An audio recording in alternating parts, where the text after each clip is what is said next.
Assalamu alaikum. I hope you all are doing well. So, the company which we chose for our presentation is Unilever. Talking about the introduction first, it is a multinational leading company of the world. The company operates in 100 countries of the world. In Pakistan, it was founded in 1948 in Rahim Yar Khan. Later, its headquarters moved to Karachi, and currently there are 6 factories producing multiple consumer products ranging from foods, detergent, and personal care. Now, the personal care products include soaps, shampoo, and other hair, skin, and oral products. This company is the largest taxpayer and has successfully provided jobs to thousands of Pakistanis. Unilever is operating in 4 different regions of Pakistan at present with large number of manager and well-trained employees. The company is continuously growing with time and contributing towards the bright future of Pakistan. Moving towards the next slide, Unilever has its goals and mission set to create a positive impact of its brand in the market. The mission is to provide its millions of clients a better living standard and goods in all the aspects of life and meet the requirement of its consumers so that they can meet the consumer satisfaction criteria. Then comes the vision. So the core vision of the company is to advance its commerce in terms of money while reducing its ecological impression from constant growth and improving optimistic social influence. Our company, the company which we chose, try to promote sustainable growth strategy and believe that the company should make positive contribution while meeting its internal challenges. Then comes the goals. Talking about the goals, the main goals of the company is, as you all can see, is delivering values to its consumers, which means that they want the best for the consumer and want to satisfy them at all costs so that they can achieve market leadership. Another important plan and goal of the company is to treat the employees with respect and promote a peaceful workplace where there is mutual trust and responsibility. Third goal is that Unilever tends to work efficiently with its partner and suppliers in accordance with meeting the standard and guiding principle of the company itself. Obviously, if the relationship with partners and suppliers is not good, then the leading company can never achieve growth. Fourth goal is that the company plan to reduce the cost of production, labor, transportation, and in return provide its consumer products with high quality and standard with cheap and competitive prices as discussed before. The fifth goal of the company is to be completely honest and sincere with everyone who is a part of the organization. This way, the company is continuously improving the internal environment of the firm to achieve personal sustainable business growth. Then comes the next slide, core competencies. Now, what actually is core competency? A core competency, as the name suggests, is a combination of multiple resources and skills that distinguish a firm in the marketplace from its competitors. Now, Unilever has a quick and effective decision-making skill. Upon interviewing Sir Essen, he told us that the company accomplished all its difficult tasks and challenges by taking necessary action at the time and avoiding unnecessary disputes. Secondly, Unilever is passionate about seeking new opportunities and has a mindset of achieving positive growth. Third thing is that distinguish Unilever from its competitor is that Unilever focuses on providing valuable products to its consumers and focus their needs in improving the standard of life. Fourth is providing training. Now the company makes sure to provide full coach to its members and teams so that the employees can put their full potential at work and challenge their co-worker and give their best outcome. Lastly, accountability. The work done at the company is with full responsibility and proper accountability so that the need of organization are fulfilled. They make themselves and the team accountable for the work done and provide proper acknowledgement to the people when things are not done up to the standards and mark. Talking about companies' strategies now, the first strategy is consumer vision. The company's plans are developed in such a way that it focuses on things mainly from consumers' perspective. As discussed, according to them, consumer satisfaction is the main thing. They maintain the competitive advantage through predicting things from consumer insight. Then comes advertising. Unilever has a strong marketing stage. Since they have multiple brands under them, they use digital marketing strategy so that shopping is possible at all the platforms, including different media channels. Which means that they have all their products available at the retailer shops, supermarkets, and other shopping channels. Teamwork, collaboration is the key towards the desired goal. The company Unilever tends to work with different stakeholders, governments, and NGOs to bring change in the society. Lastly, modernization. Unilever has a strong innovative research and development department which uses the modern technical knowledge to achieve magnificent growth. So that was all for my part. Now my teammate Bushra will continue the rest. Which Assalamu alaikum. My name is Bushra Nadeem, and today I'll be discussing about the second managerial function of Unilever, which is organizing. Organizing basically is the process of coordinating and allocating a firm's resources in order to carry out its plans. As we all know that Unilever is a vast organization. It is the biggest global organization where thousands of people are employed from top of the hierarchy to the bottom of the hierarchy. Its functional departments includes finance, HR department, supply chain, purchasing, logistics, etc. Since Unilever aims to build a long-term relationship with its consumers, for this very reason, it employs such people who are loyal, who are responsive, and who are always ready to help their customers. Coming towards the brief hierarchy, first of all, so as I told is that managerial hierarchy of Unilever is a bit complex कि हम खुद confuse हो सकते हैं. तो उन्होंने बताया कि वो जिस अपनी हायरकी बताएंगे rather than going into the in-depth hierarchy of Unilever which is a bit complicated to understand. तो उन्होंने बताया कि पहले तो CEO है who is Aamir Paracha. Then उनके अंडर वर्क करते हैं CFO who handles financial matters and shares, then CMO who look after marketing issues, then GM who runs the factories, and supply chain officer.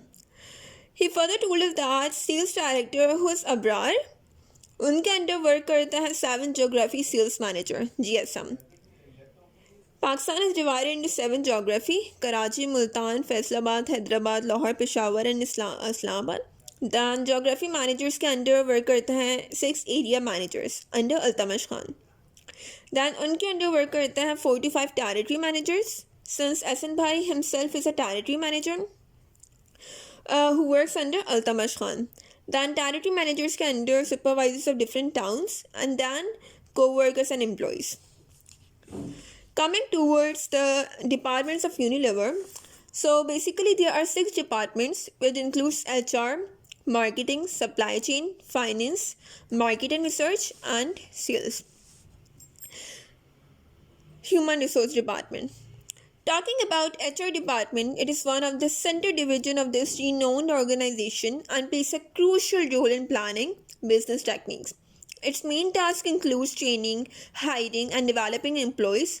HR department has gone through a detailed arrangement to plan methods for the enrollment, preparing, and training of faculty.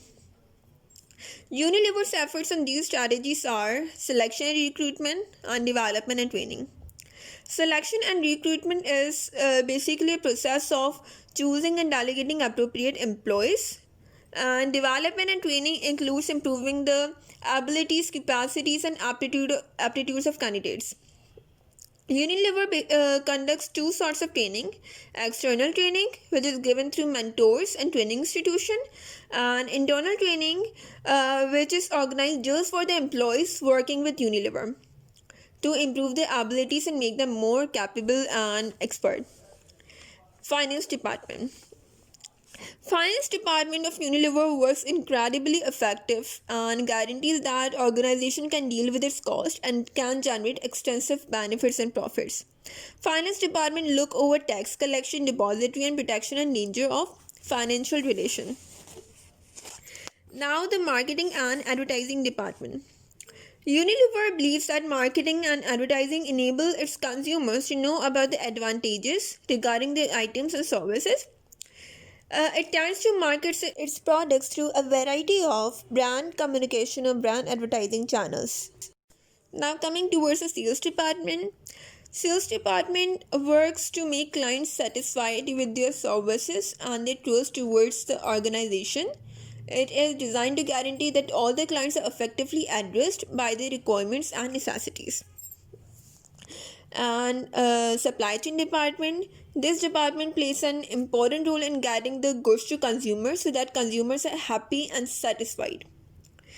It includes supply chain department includes planning, logistics, customer service, manufacturing, consuming or purchasing. Planning team make use of models and market knowledge in order to predict daily sales. Then logistics, its task is to look after warehousing and managing delivery services. Then customer service, this area makes sure of the product availability on the shelves of retailer. Then manufacturing, it is responsible to bring some new changes and innovations in the company. And then consuming or purchasing, this area is responsible for enhancing cost and quality through brilliant sourcing of materials.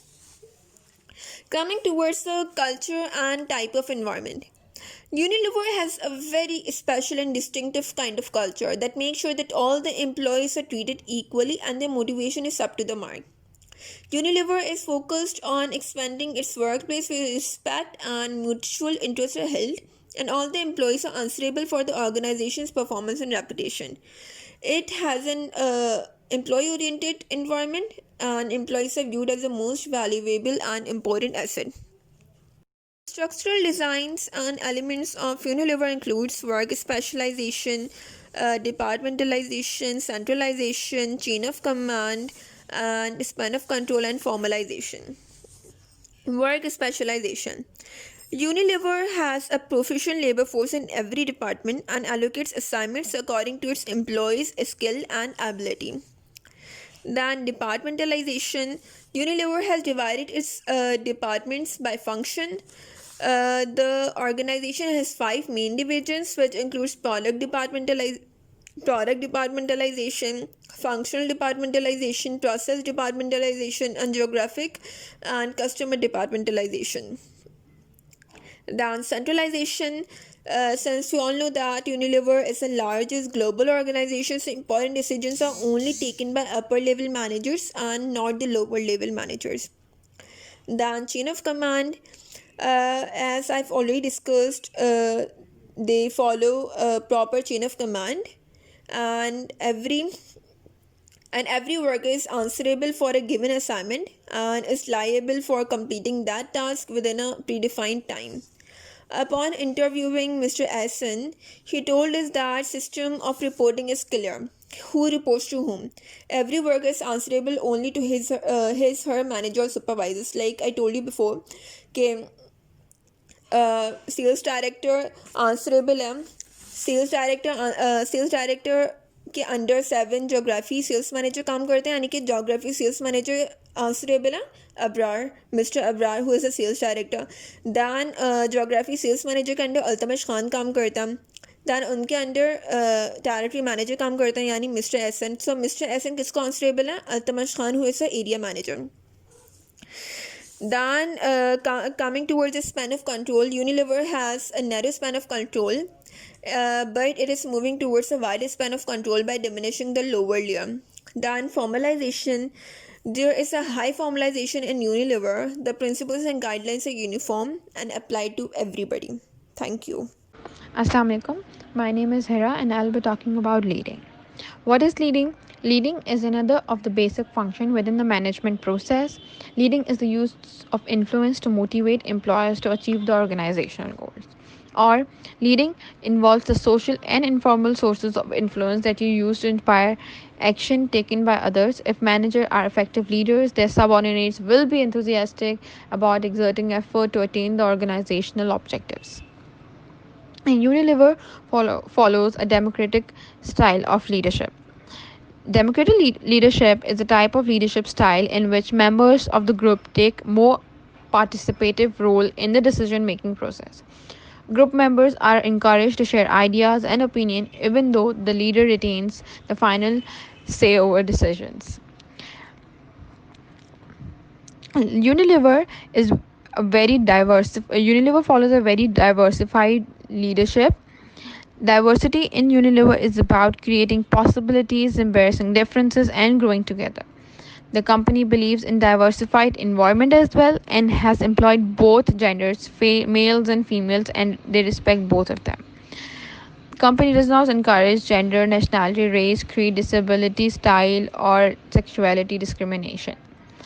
Unilever adheres to a pattern where they are efficiently able to manage all the employees and efficiently execute the task and operation. This company has democratic leadership style, as I already said. Whoever has productive idea or suggestion for the betterment of the company is appreciated and welcome to give inputs. Every single person has equal right to put ideas on table to discuss, finalize, implement, and execute. The leaders of this company share productive information and challenge accepted wisdom to shape and evolve the exciting future of the Unilever. Thank you. Assalamu alaikum. My name is Feroz Ahmad. I will present you the how Unilever is controlling. First of all, you should know what is controlling. Controlling is the fourth function in management, which means to set limits and monitor the employees and check whether they are working efficiently and the company is achieving its goal or not, and then the correcting of errors. How Unilever is controlling? Number 1, standard operating procedures. Unilever is a multinational company. It has a proper set of SOPs which their employees have to follow. These SOPs set the limits and are to teach them not to do what is right but also what is right and wrong.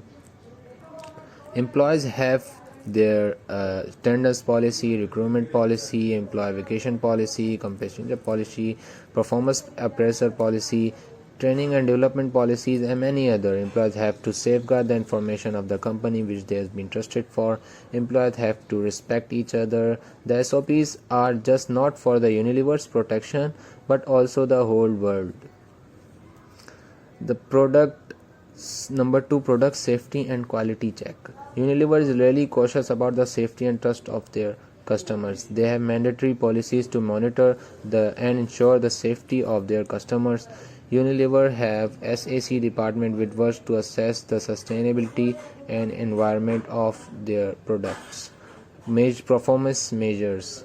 Number 3, performance measures. Each department have different ways to measure the performance of the employees. Are they working cooperatively or not? Are they up to the mark or not? They can achieve their specific goal or not? Unilever measures the performance of employees in order to check whether they are in order to check whether the employees need improvement or to train them or not. After measuring, the last step, taking corrective actions. After evaluating, company make decision accordingly whether the correction is needed or not. If the company is up to the mark and achieved their goal, so there is no need to take the corrective actions. But if not, so the company make decisions to solve those problems. Thank you. Assalamu alaikum. My name is Sheroy, and I will be talking about the conclusions that our group has reached after studying about Unilever. Unilever is, of course, truly a successful multinational company and has become a household name whenever we think about quality and conveyance. Unilever has proven to have a remarkable workforce that is constantly motivated and who strive for success.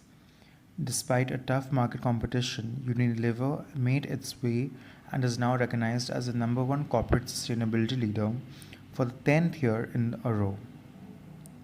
The products manufactured by the company are consumed by over 2 billion people worldwide. Though Unilever has achieved tremendous success and fame, we evaluate that the company still may face certain threats that could bring down the business. Therefore, we have three major recommendations for the company. Firstly, the company must ensure that they continue to provide us with the same quality that they are known for today. any compromise on the quality can lead to a great loss in consumers. Secondly, the company must increase the social interaction with the consumers. This way, they can create a more deeper bond with their consumers. Lastly, the company must expand the supply chain sector to provide more affordable products to the deserving rural areas that need it. Our final conclusion is that after examining Unilever and its practices, getting an in-depth concept of how it functions, and after analyzing the company's managerial methods and procedures, we can safely say that Unilever is on the right path to success and is living up to their vision and their mission. Throughout the report, we recognized the different managerial methods and procedures practiced in Unilever. We gained a clear insight of the company and witnessed the practical implementations of the various laws and theories taught to us by our instructor. Our research of the company resulted fruitful in developing our knowledge and concept of management.